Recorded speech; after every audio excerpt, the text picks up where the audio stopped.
नमस्कार दोस्तों, studio time में आपका फिर से मैं बहुत बहुत स्वागत करता हूँ। तो देखिए दोस्तों, आज मैं बात करूँगा आपसे 3 पॉइंट पर बात करूँगा।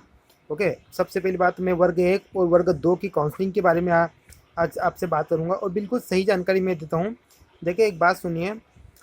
मुझे ना तो किसी प्रकार का कोई आपसे बिजनेस करना है, इस बात को आप नोट कर लीजिए। ओके, क्योंकि अगर कोई बिजनेस पर्पज़ से अगर वीडियो बना रहा है तो वो बहुत अलग चीज़ें हो जाती है। ठीक है। और अब मैं बात करूंगा नई शिक्षा नीति लागू होने को लेकर। बहुत सारे कैंडिडेट मुझे कमेंट बोल रहे हैं कि तुम क्यों ऐसे बोल रहे हैं कि शिक्षा नीति लागू होंगे, तो उस पर मैं बात करूंगा। और एक बात करूंगा 100 टेस्ट। तो देखिए, शुरुआत करता हूं मैं 100 टेस्ट पे से। तो आप अगर शिक्षक भर्ती वर्ग 3 की तैयारी कर रहे हो तो 100 टेस्ट का मैंने एक टारगेट रखा है। ये अगर टेस्ट आप लगा लोगे तो देखिए, इस टेस्ट से क्या फ़ायदा आपको होगा। सिंपल सी बात है, यहाँ पर आपसे कोई चार्ज नहीं लिया जाएगा। 100 टेस्ट, एक टेस्ट में 150 प्रश्न, तो 100 टेस्ट में कितने होंगे? 15,000 प्रश्न। ये 15,000 क्वेश्चन अगर और सॉल्व कर लिए दोस्तों, तो आपके 120 नंबर आराम से आ जाएंगे प्लस। ठीक है, मैं बताऊंगा। मेरे ग्रुप्स के बहुत सारे कैंडिडेट टेस्ट लगा रहे हैं और एक कैंडिडेट के नंबर, बहुत सारे कैंडिडेट के नंबर 125 भी आ रहे हैं। और एक कैंडिडेट है जो टॉप में आ रही है, उसके नंबर आ रहे हैं दोस्तों 130 के लगभग। तो मैं नेक्स्ट वीडियो में आपको पूरा बताऊंगा कि मैं फीडबैक पूरा दूंगा टेस्ट सीरीज का। ठीक है, बहुत सारे कैंडिडेट लगा रहे हैं। इसका मैंने ग्रुप बनाया हुआ है। ग्रुप में लगभग दोस्तों 220 के समथिंग कैंडिडेट जुड़ चुके हैं। 30 कैंडिडेट और जुड़ेंगे, है ना। अगर आप जुड़ना चाहते हो तो मुझे आप व्हाट्सएप कर दीजिए, मैं आपको जोड़ लूँगा 8959313907। ठीक है। देखिए दोस्तों, फ्री ऑफ कॉस्ट इसलिए है कि मैं यहाँ सिर्फ और सिर्फ आपकी एक मदद करना चाहता हूँ। ठीक है, और कुछ नहीं है। और मैं चाहता हूँ कि हमारे ग्रुप के जितने भी कैंडिडेट हैं उन सबका सिलेक्शन हो। बाकी आपसे कोई बिजनेस नहीं हमको लेना है, और किसी प्रकार का कोई आपसे मतलब कि किसी प्रकार का कोई चार्जेस भी नहीं लेना है ना। इसलिए मैं आपको किसी चीज़ का डर भी नहीं दिखाऊंगा। देखिए, अगर मुझे डर वो दिखाते हैं अंधेरे का जिन्हें उनकी कंपनी का टार्च बेचना होता है। सिंपल सी बात है। चले, अब मैं बात करता हूँ नई शिक्षा नीति को लेकर। मैंने एक वीडियो बनाया था, आप सबको पता होगा। मैंने दोस्तों ये वीडियो बनाया था और इसमें मैंने क्लियर लिखा हुआ है। देखिए क्या लिखा हुआ मैंने यहाँ पर। मैंने लिखा कि नई शिक्षा नीति से पहले विज्ञापन आना जरूरी है। मैंने कभी नहीं बोला कि वर्ग 3 में नई शिक्षा नीति लागू होगी, मैंने ऐसा कभी नहीं बोला। मैंने आपको क्या कहा है कि जैसे डेट आगे बढ़ी तो अब हमें एक कोशिश करना पड़ेगी। कि पहली कोशिश तो हमारी ये होगी कि जल्द से जल्द डेट जारी हो। अच्छा, ये बताने से पहले मैं आपको एक और बात बता दूं, मैंने खुद ने वर्ग 3 में फॉर्म डाला है।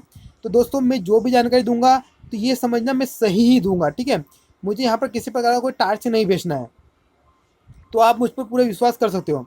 मैं आपको क्या समझाना चाह रहा हूँ कि वर्ग 1 और वर्ग 2 में ऐसा हो चुका है, इसलिए मैं आपको यहाँ समझाना चाह रहा हूँ कि अब हमें जल्द से जल्द नई डेट जारी करवाना है और एग्ज़ाम कंडक्ट भी करवाना है। ऐसा ना हो कि एग्ज़ाम बढ़ती जाए, उसके बाद जल्द से जल्द हमें रिजल्ट भी जारी करवाना है। ठीक है, टाइम लिमिट के अंतर्गत। ऐसा ना हो कि एग्ज़ाम हो गई, उसके 6-7 महीने तक रिजल्ट ही नहीं दें, तो ये फिर आपके लिए नुकसान होगा। उसके बाद दोस्तों, सबसे इम्पोर्टेंट चीज़ होती है विभागीय विज्ञापन। तो हमें क्या कोशिश करना है, रिजल्ट आने के बाद हमें यूनिटी बनाए रखना है।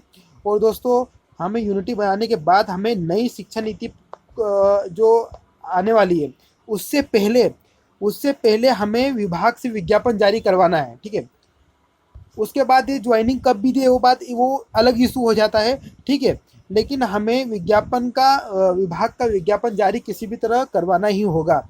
ठीक है, 2021 में। तो मैं अगर ये वर्ग 1 और वर्ग 2 की तरह अगर 2-3 साल इस भर्ती ने लगा दिए तो दोस्तों, ये किसी से पूछने के लिए फिर बात ही नहीं बचेगी कि नई शिक्षा नीति कब आ रही है, कब लागू होगी और लागू होगी कि नहीं होगी। ठीक है, वर्ग 3 पर। तो मेरा कहने का ये मतलब नहीं है कि वर्ग 3 पर लागू ही हो जाएगी। हमें शिक्षा नीति के पहले वर्ग 3 का विभागीय विज्ञापन जारी करवाना पड़ेगा। ये मैं आपको समझाने की कोशिश कर रहा हूँ। बहुत सारे कैंडिडेट कमेंट किए जा रहे हैं, सर भाई वर्ग नई शिक्षा नीति नहीं लागू होगी, ऐसे ही तो लोगों को बेवकूफ़ बना रहा है। अरे भैया, मैंने खुद फॉर्म डाला है, मैं क्यों किसी को बेवकूफ़ बनाऊँ। ठीक है, मुझे कुछ फ़ायदा मिल रहा है।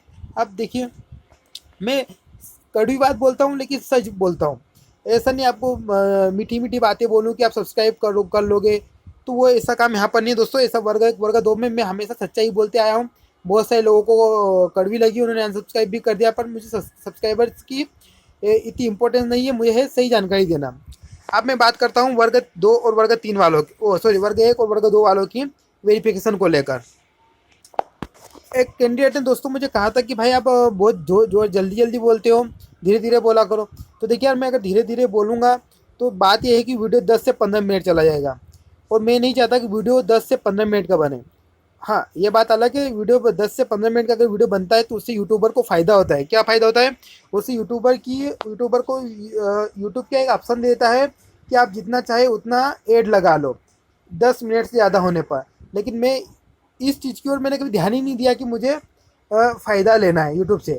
ओके, तो इसीलिए मेरे वीडियोस आपको सिर्फ 3 और 4 मिनट के मिलेंगे। तो ये आप बात भूल जाइए कि मैं 10 और 15-15 मिनट की वीडियो बनाऊंगा, इसलिए मैं जल्दी जल्दी बोलता हूँ। वैसा ही नहीं फालतू दुनिया भर की आपकी बातें करूँ और वीडियो को 10 से 15 मिनट तक ले जाऊँ। चलिए, वर्ग 1 और वर्ग 2 की अगर मैं बात करूँ दोस्तों, तो देखिए यार, आप मैंने एक बात देखी आपकी मेरे चैनल पर भी, और अब मैं देखा बहुत जगह कमेंट कर रहे हो, सर ज्वाइनिंग कब शुरू होगी, सर ज्वाइनिंग कब शुरू होगी, सर प्लीज़ बता दीजिए। प्लीज़ प्लीज़ लिखते हो ना तो मुझे अच्छा नहीं लगता। आपको मैंने क्लियर बता दिया, हमारे शिक्षा मंत्री जी ने आपको क्लियर बोल दिया कि भैया हम हाई कोर्ट के फैसले का वेट कर रहे हैं। तो आप इस बातों के, आपको यूट्यूबर शिक्षा मंत्री से बड़ा तो नहीं होगा, ना ही मैं बड़ा हूँ, तो आप फिर कहीं पर भी प्लीज़ प्लीज़ क्यों लिख रहे हो? ठीक है, आप एक शिक्षक बनने वाले हो, एक वर्ग 1 के एक राजपत्रित पद पर आप सिलेक्ट होने वाले हो, तो आप में इतनी समझ होनी चाहिए कि हमारे शिक्षा मंत्री जी ने क्लियर बोल दिया है कि भैया हम हाई कोर्ट के रिजल्ट का वेट कर रहेंगे। ठीक है, तो आप क्यों नहीं वेट कर रहे? फिर आपको वेट करना ही पड़ेगा। या तो फिर आप सोशल मीडिया पर जो अभियान चल रहा है उसमें हेल्प कीजिए, जो ज़मीनी स्तर पर जो अभियान चल रहा है उसमें हेल्प कीजिए, या फिर अगर आप हेल्प नहीं करना चाहते तो फिर आप वेट कीजिए। आप प्लीज़ प्लीज़ लगा कर दोस्तों आप अपना ही महिमा मंडन कर रहे हो। तो इस चीज़ को समझिए, हमारे शिक्षा मंत्री जी ने क्लियर कर दिया है कि हम हाई कोर्ट के फैसले का वेट करेंगे ही, ओबीसी रिजर्वेशन का।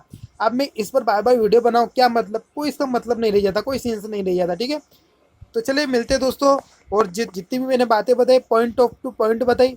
ओके, मेरे पास बहुत सारे मैसेज आ रहे थे, और ग्रुप में जुड़ने के लिए भी बहुत सारे मैसेज आए, मैंने बहुत सारे कैंडिडेट्स को जोड़ लिया।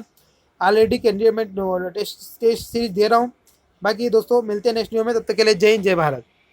हाँ, आपसे रिक्वेस्ट है, अगर आपको अच्छा लगता है दोस्तों, अगर लगता है कि सही जानकारी मिल ही रही है ना, अगर आप चाहते हो कि आपको बिजनेस ओरिएंटेड जानकारी ना मिले और बिल्कुल सही ऑथेंटिक जानकारी मिले, तो आप ज़रूर जुड़िए। Thank you.